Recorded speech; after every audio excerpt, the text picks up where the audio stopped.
Continuando con nuestro programa Remembranzas Crespenses, vamos a leer algunos mensajes que tenemos por ahí, Sergio. Un saludo para el ponente y para los conductores del programa, así para la fecha 1 de mayo, donde rendimos memoria a todos los trabajadores. Saludos de parte de Quiñones. Muchas gracias, Omar.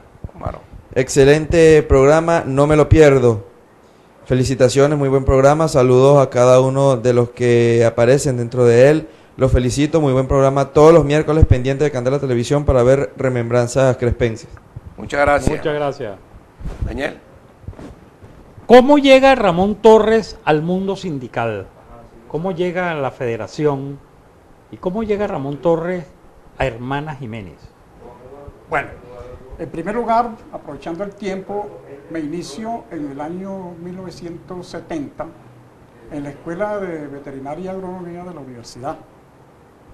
Hubo las elecciones para delegado sindical, habían 3 participantes, donde inclusive estaba Rafael Segura como participante, y yo le gané a Rafael Segura la delegación sindical por escasos 15 votos. Primero porque yo empecé a educar a los trabajadores a través de los alcances reivindicativos que se podían conseguir a través de la legislación laboral práctica en ese entonces, ¿no? La ley del trabajo. Y los trabajadores, cuando vino el acto de votación, bueno, me eligieron como delegado sindical. Ahí me mantuve como delegado sindical como 8 años como delegado sindical. Luego empecé siendo delegado sindical, empecé a hacer un trabajo entre los estados occidentales, representando a la federación por iniciativa de quienes estaban en la federación, que era el Finabel Delgado y Rubén Zambrano Chaparro, que eran los que están en el comité ejecutivo. Yo hice ese trabajo, y a raíz de ese trabajo que hice en los estados occidentales, Trujillo, Yaracuy, Lara, Portuguesa y el Zulia, ¿no? Eso me llevó en las elecciones que se hicieron en ese entonces del comité ejecutivo a quedar dentro del comité ejecutivo de la federación. Dentro de la federación, bueno, hice un gran trabajo a nivel nacional, empecé a viajar, fundé todas las fracciones ocupacionales sociocristianas en Venezuela, recorría Venezuela por tierra, mar y aire. Eso me permitió, pues, conocer varios establos y abrirme con mucha facilidad al mundo sindical y de dirección de masas, pues. Y bueno, agradezco mucho esa enseñanza, ese aprendizaje que tuve allí. ¿Por qué a Ramón Torres le decían el mayordomo de la hermana Jiménez? O sea, porque yo entiendo mayordomo, una persona de traje de levita que le abre la puerta al dueño de la casa. Me perdona la comparación, pero a lo mejor mi ignorancia de la palabra mayordomo. ¿Por qué a Ramón Torres le decían mayordomo de la hermana Jiménez? Me mandaron a preguntártela. Me supongo quién fue esa persona que te mandó a preguntar eso. Yo voy a responder muy elocuentemente eso. Mayordomo es como tú dices, amo de llave, pero eso estaba dentro del alcance de nuestro contrato colectivo a través del tabulador de oficios y salarios, ¿no? Había una escala de clasificación o de reclasificación de los trabajadores del 1 al 10. Mi nombramiento, mi clasificación estaba en el punto 3, porque había electromecánico 1, electromecánico 2 y después mayordomo. Eso se sucede cuando yo estoy en el comité ejecutivo de FETRA Educacionales. El ministro de Educación ese entonces era Fernando Jerez. Y yo me la llevaba muy bien con el que se le escapaba a los guardaespaldas. Sí, porque era muy pequeñito. Y entonces, bueno, él me decía a mi profesor por cariño, ¿no?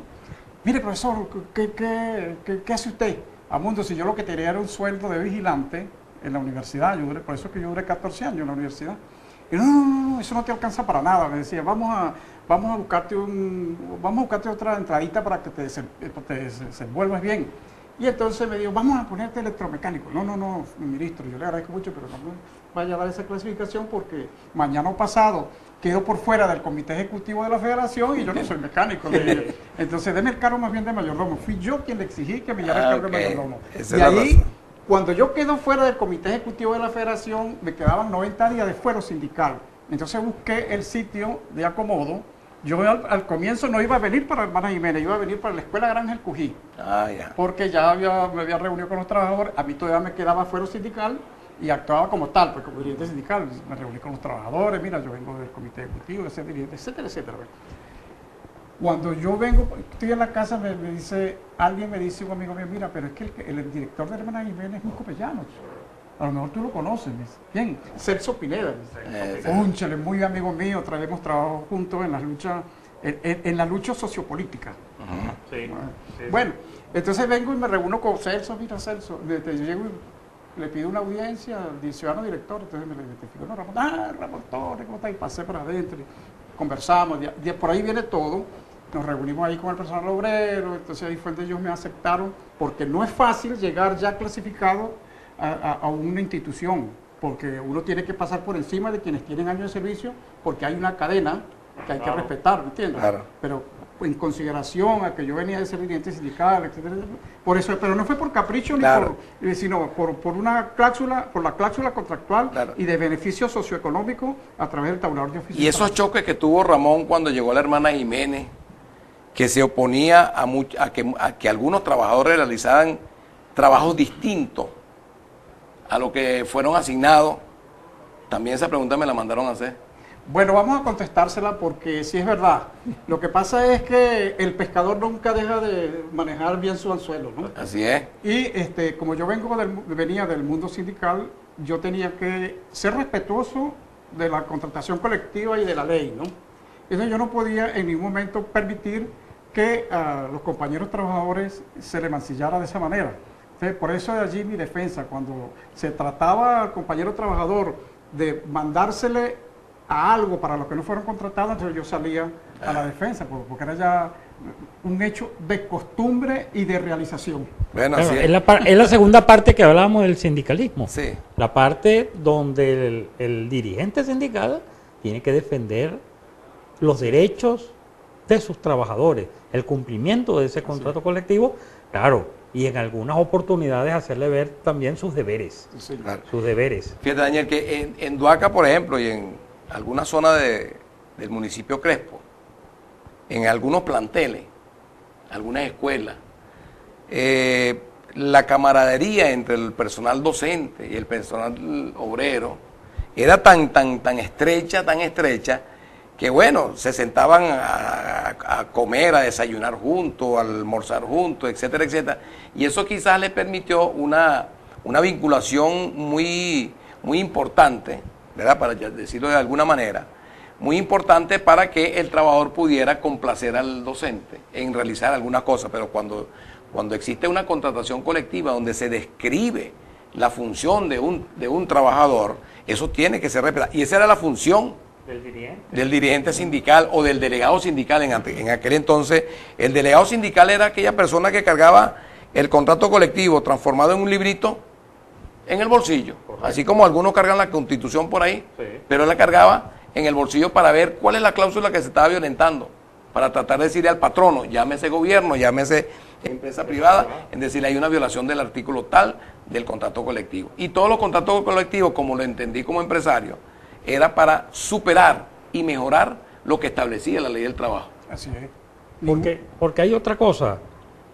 En ese tiempo, el Ministerio de Educación, el ministro de Educación, estaba representado por el director del plantel. Así es. Quien ejercía esa representación cabalmente. Y era el patrono. Y era el patrono, por supuesto. El director del plantel era el patrono. Entonces, ese choque que hablaban allí era con el director del plantel. Claro. Que de repente era tu vecino, de repente era tu amigo, de repente era tu compañero de partido, ¿por qué no?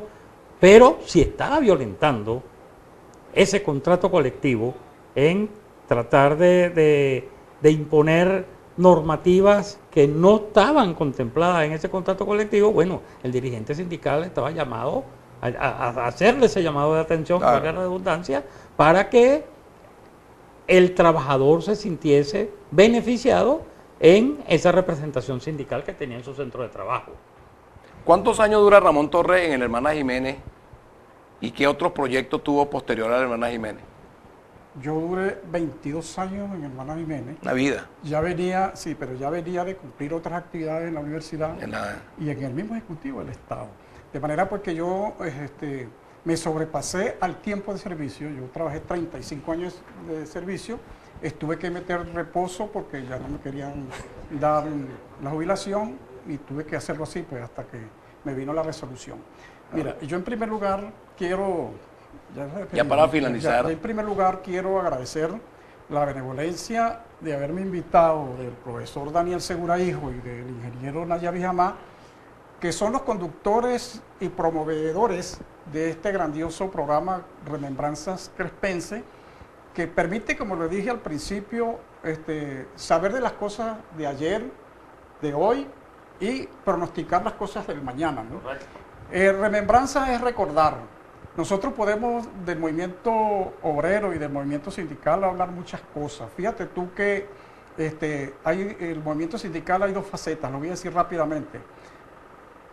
La faceta 1, que está calificada como faceta primaria, secundaria y terciaria, ¿no? Primaria, que son los sindicatos de base.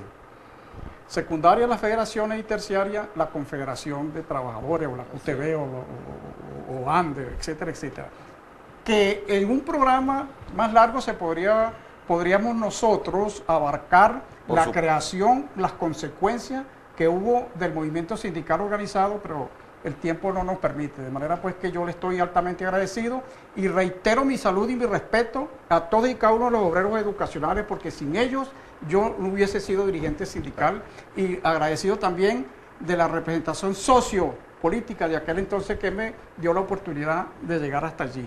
Mi familia por el apoyo que también me dieron para que llegara hasta allá. Muchísimas gracias.